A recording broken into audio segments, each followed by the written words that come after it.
Private ছিল সেই ব্যাটারিও বিক্রি করে ফেলেছে। মাদকের নেশা যুক্ত হলে যা হয় আর কি, এবং সুতাও বিক্রি করছে। এই এলাকার পোলাবান একক কাছ থেকে কিনাই না খেয়ে নষ্ট হয়।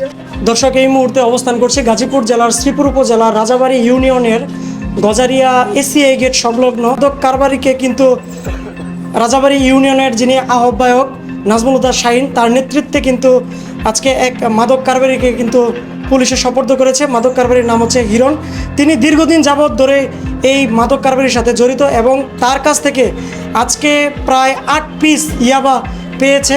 আমরা বিভিন্ন সময় তথ্য পাইতাম, সেই তথ্যের পরিপ্রেক্ষিতে তাকে আটক করা হয় এবং তার সাথে মাদক পাওয়া যায়। তখন তাকে আমরা ধরি এবং থানা কর্তৃপক্ষকে আমরা অবহিত করি।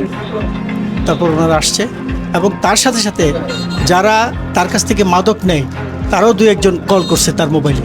আমরা তাদেরকেও চিহ্নিত করার চেষ্টা করেছি এবং সাথে আরেকজন অ্যারেস্ট হয়েছে।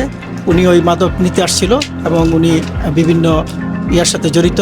আমাদের এক নেতার সে গাড়ির ড্রাইভার ছিল, সেই ব্যাটারিও বিক্রি করে ফেলেছে।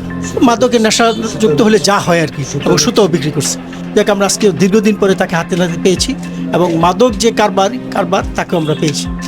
এটা আমাদের ডাক্তার এস.এম. রফিকুল ইসলাম বাচ্চু, যিনি আমাদের মাননীয় এমপি সাহেব, ওনার অত্যন্ত দৃঢ়তার সাথে বলছে যে এলাকা থেকে মাদক, সন্ত্রাস এবং দুর্নীতি মুক্ত করতে হবে। তার পরিপ্রেক্ষিতে আমরা সকল নেতৃবৃন্দ সে ঐক্যবদ্ধভাবে এই কাজ করার জন্য চেষ্টা করি। এই এলাকার পোলাবান একক কাছ থেকে কিনাই না খেয়ে নষ্ট হয়। এলাকার পোলাবান নষ্ট, এলাকার কেউ না কেউর কাছে তো কিনে আনে, কেউ না কেউ কাছে তো কিনাই না খায়।